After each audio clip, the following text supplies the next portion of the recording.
evening. You're watching The Big Story with Dylan Ang. I'm Olivia Quay. Subscribe to the Straits Times channel so you never miss a single episode.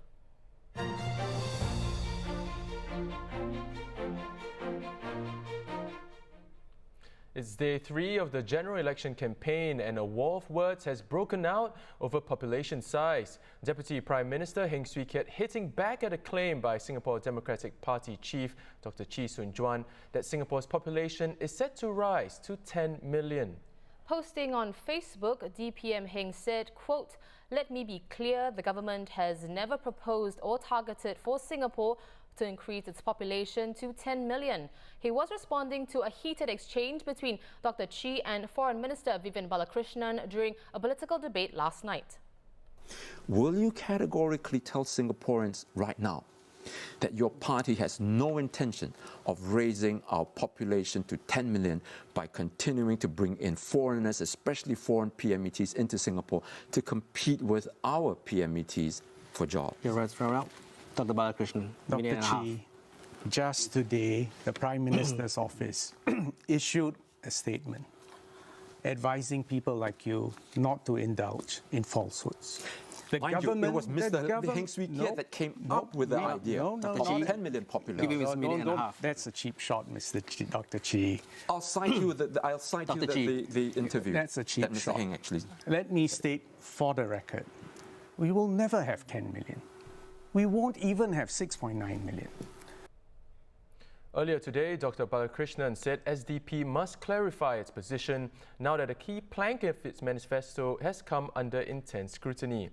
The One No in SDP's 4 Yes, One No campaign message refers to a rejection of what it claims is PAP's plan to raise the population to 10 million. Singapore's current population is 5.7 million and it's projected to be well below 6.9 million in 10 years' time. The Manpower Ministry also refuted a figure cited by Progress Singapore Party's Francis Yuan in the debate that there are 100,000 jobless PMETs. According to MOM, as of June last year, there were 39,000 local unemployed PMETs, less than half of the number quoted by Mr. Yuan. The ministry said it got its 39,000 figure from the report on labour force in Singapore 2019. But Mr. Yuan said this is outdated because they do not include retrenchments in the 3rd and 4th quarters of last year, as well as the expected numbers in 2020. In other news, PSP Chief Dr Tan Cheng Bock will decline a non-constituency MP seat if he's offered one. His reasoning is that he would not have the ground, unlike an elected MP who has the majority mandate of voters in his West Coast constituency. During a walkabout in Yio Chu Kang SMC this morning, Dr Tan called the NCMP scheme a ploy to entice voters to not vote for the opposition. While he would turn down the position, he said he would leave it to his team members to decide if they want to enter Parliament via the NCMP scheme. National Solidarity Party Secretary General Spencer Ng also said the scheme is flawed. Nonetheless, he added that the party will still take up the role if it qualifies. I feel it's a bit ridiculous to say that there's no need to vote opposition party. We have the NCMP seats. We want to build our party, opposition party, to be the alternative government in the future. Yes, I strongly encourage opposition parties to take out the NCMP seats if given the opportunity. Meanwhile, Trade and Industry Minister Chan Chun Sing and Minister in the Prime Minister's office Indrani Raja said PAP will never have a blank cheque to do as it wishes, as it's accountable to Singaporeans. They were referring to comments that Workers' Party candidate Jamus Lim made in last night's televised debate. The truth is, the PAP, in all likelihood, will have this mandate by the end of this election. And I think that what we are trying to deny the PAP isn't a mandate. What we're trying to deny them is a blank check. And that is what I think this election truly is about. Speaking during a walkabout in Tanjong Pagar GRC, Mr. Chan and Ms. Indrani added that the NCMP scheme guarantees that Parliament will have a diversity of views and opposing voices, regardless of whether opposition members are elected. Well, Correspondent Danson Cheong joins us now to talk about these two issues. Danson, let's start off with the NCMP scheme. We've heard more opposition members come out to criticize it. Dr Tan Cheng Bock was firm in saying he'll decline the role if offered. But for context first, how many people have turned down being an NCMP? Well, Olivia, I think we first have to look at what the NCMP scheme is. So it was started in 1984, and the main goal was to provide a diversity of voices in Parliament. And at the moment, the Constitution makes an allowance for 12 opposition members to be in Parliament. So what this means is that, for example, if you had 3 opposition candidates who were elected to Parliament, then you would have 9 NCMPs. So the number of NCMPs depends on how many opposition candidates are elected, but will not exceed 12. And if you go, going back to your question, in 1984, the first election where we saw the NCMP scheme being rolled out. In that election, the Workers' Party candidate MPD Nair turned down the NCMP seat he was offered. It was later offered to Mr. Tan Chee Soon of the Singapore United Party, who also turned it down. Fast forward to 2015. The Workers' Party, Lee Li Lian, also turned down the NCMP seat she was offered. It later passed on to Daniel Goh from the Workers' Party. So, like you mentioned, the opposition parties stand on the NCMP scheme is quite clear. The workers, they sort of tend to follow the same line, and basically is that if you've they think that the ruling party is using the NCMP scheme to dissuade Singaporeans for voting for the opposition, and they also say that if you've not earned the popular mandate of Singaporeans, then you don't deserve to represent them in Parliament. Now, Danson, let's build on what you just mentioned. Do you see more candidates doing the same this time around? To be honest, no. And let's just take the Workers' Party for example. They have a very principled stand on the NCMP scheme. But having said that, they've been very pragmatic when approaching the issue, and they've benefited from it. So, for example, if you look at in 2006, when Workers' Party Chairman Sylvia Lim was offered an NCMP seat for contesting in Aljunied GRC, she accepted the seat. And I think in that following term of government, what happened was that she gained experience and exposure. And I think it played a big part, in setting her up, to getting Singaporeans to know her as a serious politician, which contributed in a big way to the Workers' Party winning Aljunied GRC in 2011. And if you notice also, Dr. Tan Cheng Bock today, he left the door open for other party members to accept the NCMP seat if they're offered one. So I think parties will take a pragmatic approach here. Well, moving on, we've seen a few virtual rallies already from PAP, WP and SGP to name a few.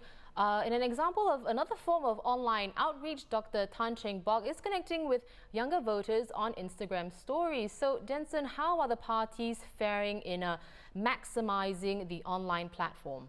So I think the post that everybody is talking about now is the one where Dr. Tan is trying to explain the term hype beast to another PSP member in Teochew.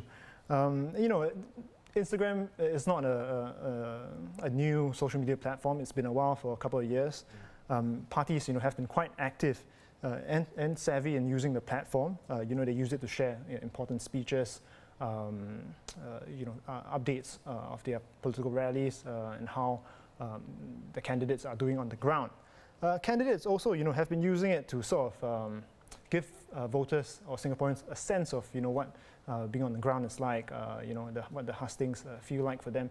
But I think out of all the candidates, I think 2 sort of really stand out to me. The first is Speaker Tan Chuan Jin, who's been, really quite good at using it, Instagram Live, to connect with voters in a very, very direct way. And the other person, of course, is Dr. Tan Cheng Bock, who's used it to address some sort of offbeat questions, take comments from his followers, and also challenge them to send him videos. So it's a form of sort of very, very, very direct voter engagement. I think it shows a different side of the candidate to voters. But of course, the question is whether or not this will translate to votes. I think that remains to be seen. Now, Danson, of course, 7 parties will be taking part in the first party political broadcast tonight. Like what we saw in last night's televised debate, this kind of exposure could make or break a candidate. What can we expect? So you're right in saying the party political broadcast start at 8 p.m. tonight, and parties that field at least 6 candidates will be allotted airtime. So the PAP, for instance, who's fielding candidates in all 93 seats, they have 13 minutes, and the Reform Party that's fielding 6 candidates has 2.5 minutes.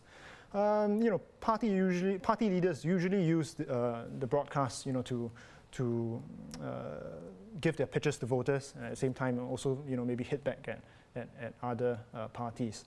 But you know, if we're talking about the debate last night, I think it's going to be a lot less dynamic.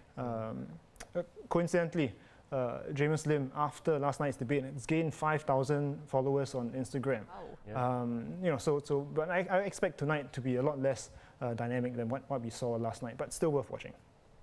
Well, great insights. Thanks so much for joining us, Danson. We've been speaking to, of course, correspondent at the Straits Times, Danson Cheong. Moving on, candidates from the People's Action Party were out and about today at MRT stations, coffee shops, markets and hawker centres.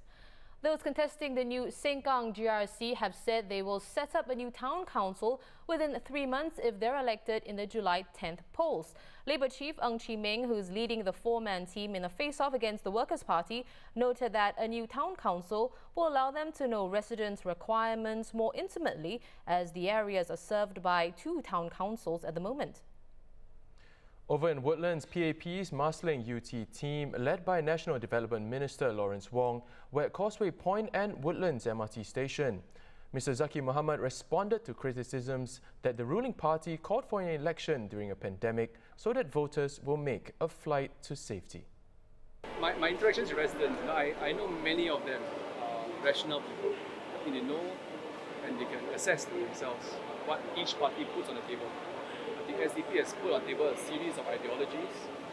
As you can see from the Marsiling UT team, we put in place plans, solid plans, asset developments, town developments, social programs, as I shared earlier on, employment programs too. And I think it's up to different political parties to put on the table what they stand for, and for them to also share with residents how they can deliver this, where the budget, whatever they have proposed, will come from, and what resources do they have on the ground to execute.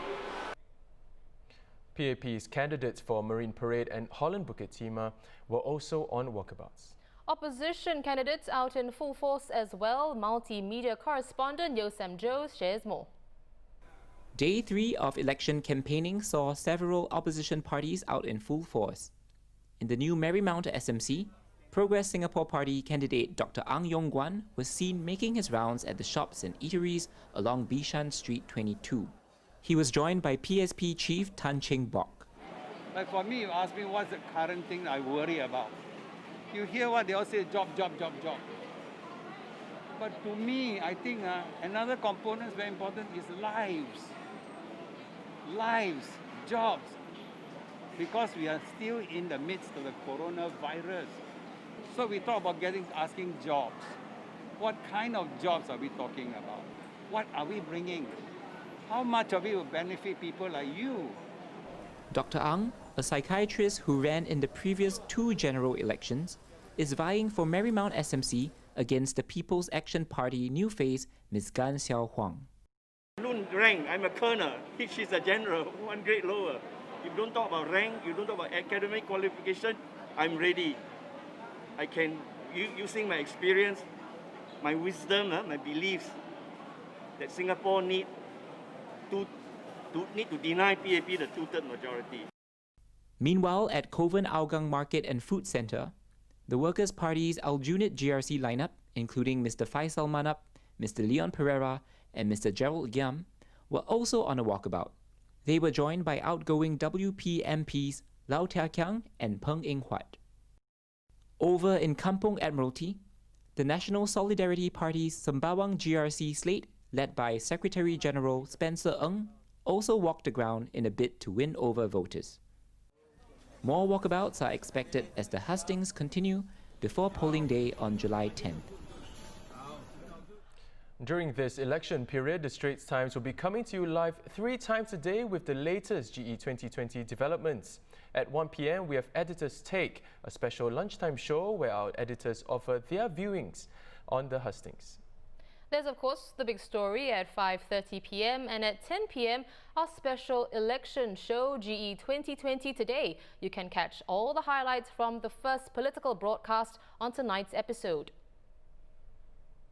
The Straits Times GE 2020 microsite will also keep you updated. Go to this link for our GE Live blog as well.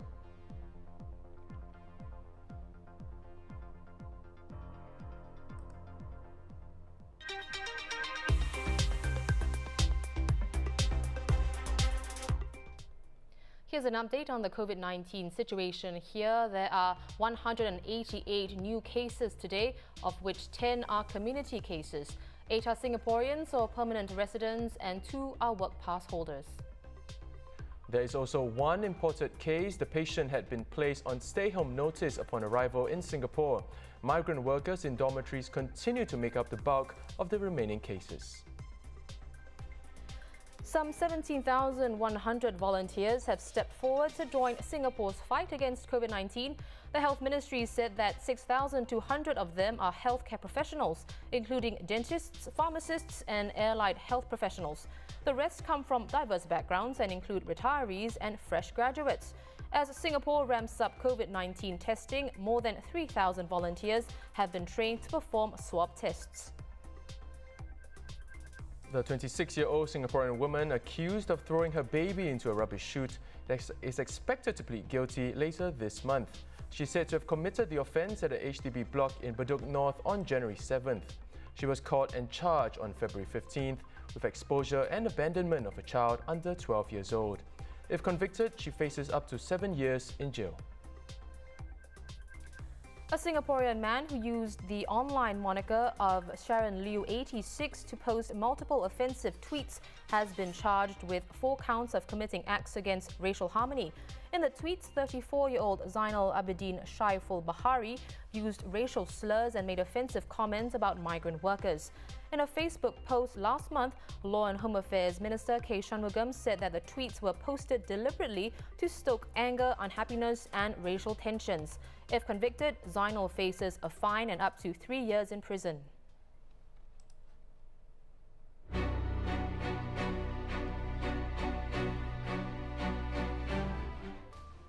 In the global headlines today, Hong Kong police arrested 370 people after thousands took part in mass protests on the anniversary of the city's handover to China. 10 people, 6 men and 4 women were arrested under the new national security law shortly after the legislation took effect. The first person arrested under the new law was a man who was caught holding a Hong Kong independence flag. Some of the others were rounded up for showing materials carrying Hong Kong independence slogans. Hours after the demonstrations began in the afternoon, thousands chanted what are now illegal pro-independence slogans like Liberate Hong Kong, Revolution of Our Time, and Hong Kong Independence, Only Way Out. New Zealand's Health Minister David Clark has resigned after criticism of the government's response to COVID-19 and his own breaches of lockdown rules. He had already been demoted after breaking the rules to take his family to the beach, but said that continuing in his role would distract from the government's overall response to the pandemic. While New Zealand has been seen as a success in tackling the coronavirus and has already been declared virus-free, the country's handling of border and isolation facilities has recently come under fire. Russians appear to have paved the way for Vladimir Putin to stay in power until 2036. With almost a third of the votes counted in a nationwide ballot on constitutional reform, 75% of voters have said yes to constitutional changes, which will also boost pensions. The changes will also allow Mr. Putin the right to run for 2 more terms. That means he could remain president for 16 more years. He has ruled Russia for more than 2 decades already as president or prime minister. While Mr. Putin has said he has yet to decide on his future, critics are sure he will run again. During this election period, the Straits Times will be coming to you live 3 times a day with the latest GE 2020 developments. At 1 p.m, we have Editor's Take, a special lunchtime show where our editors offer their views on the hustings. Then there's The Big Story at 5:30 p.m. Then at 10 p.m, our special election show, GE 2020 Today. You can catch all the highlights from the first political broadcast on tonight's episode. The Straits Times GE 2020 microsite will also keep you updated. Go to this link for our GE live blog as well. I'm Dylan Ang with Olivia Quay. Join us tomorrow for more stories on The Big Story.